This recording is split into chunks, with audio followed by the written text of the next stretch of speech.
I'm Bill. And I'm Candace. And we're the Disruptors. Yay, it's another beautiful day here in the Pacific Northwest, Bill. Thanks for showing up. Being your beautiful self. Oh, yeah. Of course, I'm always here at the Wild Child Studios, where we're going to do a DNA check on what you're drinking and see how it affects your body. Yummy, delicious Delano's coffee. Oh, okay. Delano's Ethiopian coffee. blend.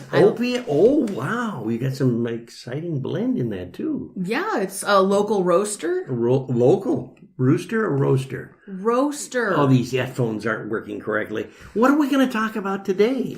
What we're going to talk about today is what makes a good business conference for you. Well, that's a good question. So, first of all, let's define what a business conference would be like.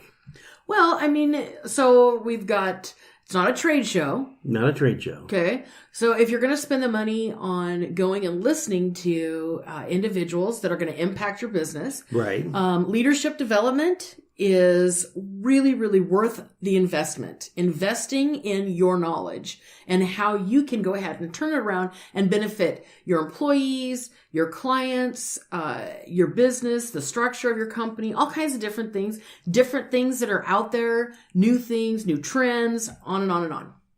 So we're looking at basic listening to individuals that are really good at their business, focusing on individual topics that'll help us. Yes. This is the time of the season where people are, looking at their calendars. Right. Tax season is over. Yay, we made it through.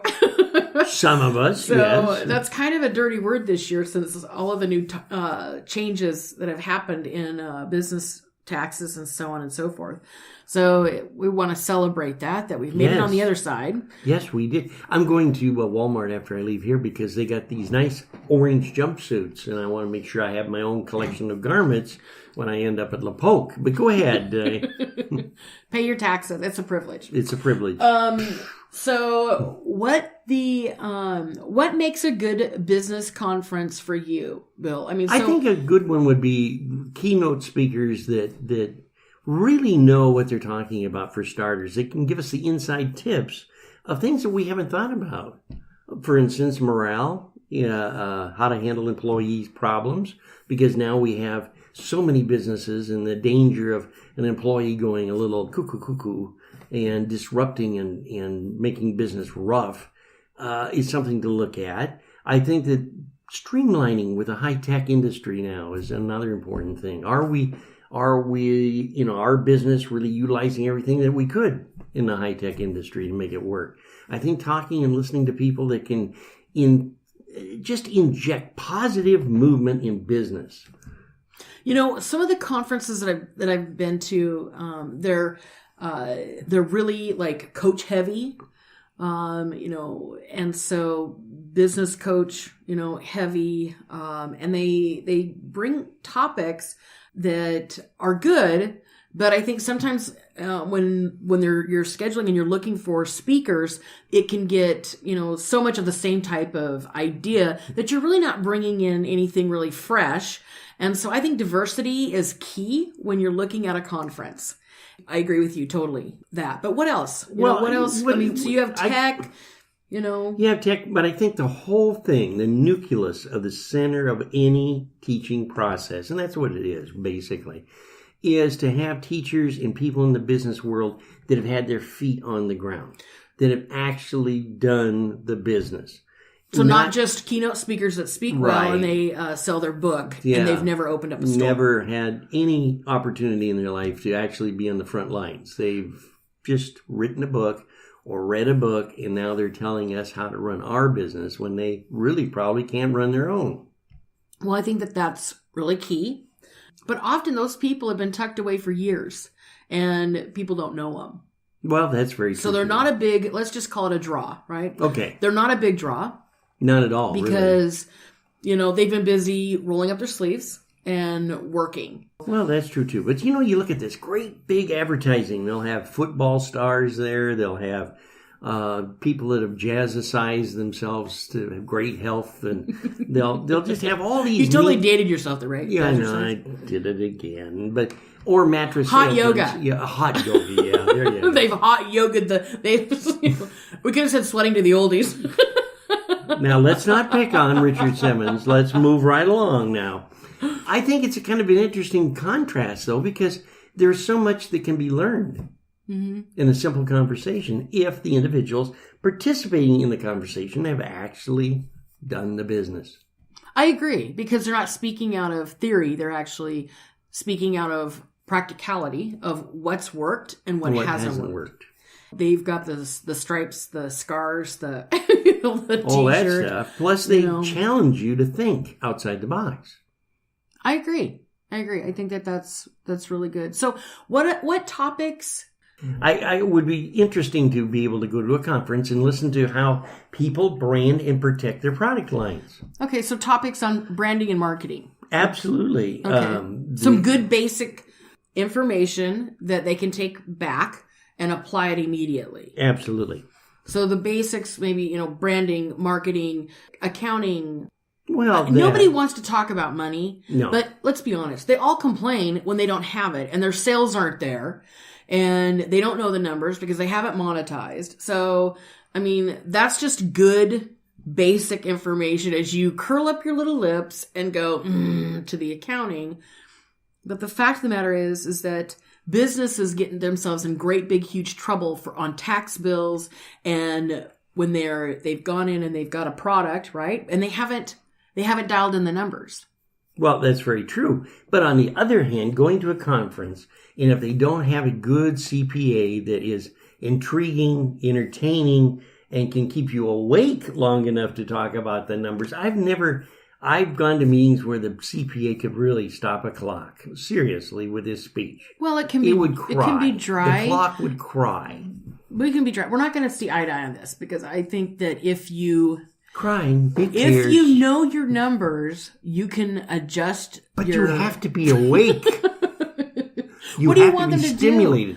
Dress up in a clown suit and say, hi, 1 + 1 = 2? Well, no, but their attitude, first of all. Their attitude, because when they sit down with you and start, there will be no CPAs listening to this show, I'll guarantee you that. Their attitude when you first start out is they know your business better than you do. Why the heck are you doing that? Well, I'm sorry you've had those experiences. I have not. So many times. Because they're just looking at numbers, and, that's... What's more boring than looking at numbers? Numbers are exciting because numbers tell a story. Numbers are great if you are a mathematician or physics. No, that's not true. Any business owner, this is what we're going to debate. Any business owner should know their numbers, period. On any given day. Customer acquisition costs. What's their market and their margin? What is, if you buy in bulk, how do you increase that margin? What are their lost leaders? On and on and on. Their numbers tell a story, and I don't care what size your company is. Every single business owner, every CPA, and I do mean every CPA, they shouldn't rely on bringing in, you're so big that you have to bring in somebody else to talk about the numbers. That is nonsense. Every owner should know their numbers. And that's not boring, because you're at the point where, you want to roll out profit sharing to your employees. How can you do that if you don't know your numbers? You'll never be able. Numbers can either tie your hands or they can loosen them for creativity and for all kinds of endless possibilities in what you can create in a business. That's what I missed when I fell asleep at the last conference. Yeah, probably. Probably so. But we could jump into lawyers the same way if you wish. I think every business owner should have a relationship with an attorney. So I love our attorney. He's a concierge, so he'll come and talk to me right here where I'm at. I think that having a good banker, I think there's just key things. Now we're talking really about a team, but so we've gone sideways. Well, not really. In the conversation. Because if you go to a conference with the ideology of putting together that team, and the problem is that a lot of the small businesses never think of that. They overlook the fact of a CPA or, I really don't need an attorney right now. I'm so small. What am I going to do wrong?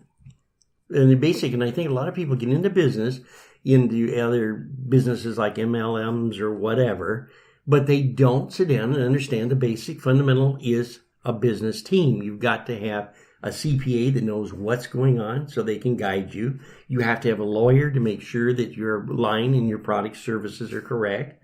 You have to have a banker that reminds you to put the money in the bank and not write the check before the money hits the bank. And what's a good, solid customer investment. Well, now let's bust this down even further. Before you go to that conference, seriously, you should find a business accelerator in the business that can sit down with you with a conversation and give you those fundamentals that you need so that you can reach out and get that education and know why you're there. And listen, business consultants are invaluable. Absolutely. They're invaluable. Hiring an expert in what you're wanting to create is so vital, and it's worth the money. Here's the challenge in startup companies, because this is what we get to hear all the time. All the time. And that is, mind you, we're going to the conference, but when you're looking at all of that, often people will say, well, I can't afford the attorney. I can't afford the CPA. You can't afford not to. So reeling it back in, what makes a conference exciting and enjoyable? What are you wanting to go in here? Because we're actually talking about team development at this point. So I'm kind of pulling us back and saying, but what makes a conference? What would you pay money for, Bill? What topics would you pay money for to go in and listen? So we talked about, the expert speaking. Okay, So we've got expert speaking, and we've got some basic information on business development. I'll put it that way. Well, I would be interested in that too, but my problem is it would be something that would have to interest me as far as, for instance, if there was a business conference on making a podcast work, or a business conference. That would be an excellent topic right there. Yes, absolutely. Or the industry of videoization on social media, or listening to the Facebook geniuses explain how they have made such a mess. So that's what I'd be interested in. Candace and I were involved in business, and so business topics would be interesting to us. For you, it's what you do.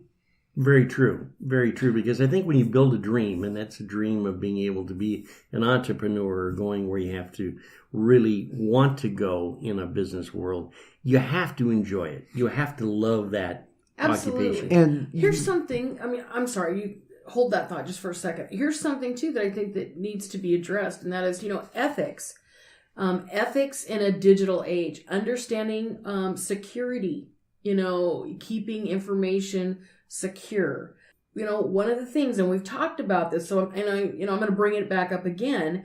There's a reason why I don't have Facebook on my phone, because I do business off of my phone. So sometimes when a client is texting me, right, they're asking a private conversation. It's a personal, private conversation on how to resolve something. Well, Facebook has all that information, right? They own it. And so ethics, security. I'm not under HIPAA, right? I don't have those types of protocols. But I still want the information that I give to my client to stay just between me and my client. I don't need anybody owning that information or it roaming out in cyberspace somewhere, So that would be a topic that I would be interested in understanding. Laws, regulations of business, trademarks, registration marks. Okay, so intellectual property. Sure. I think that would be outstanding to have that type of information. And not to forget the insurance industry of how to insure your business properly for the products and services that you're doing. I am developing a module on events, on how to, of course it's packed full of tools. It's not out or available yet, but that is something that we are putting together but what are the key elements that make it a successful event? And there's different types of events. So that's in the makings. To our listeners, I would talk to Candace. Really get a hold of her, because honestly, I don't know anybody that thinks out of the box the way you do. Call Candace. Call the Wild Child Group. Sit down. The conference is free, isn't it? Yeah, the conversation's always free. And take a listen to us on the Wild Child side of the Disruptors podcast every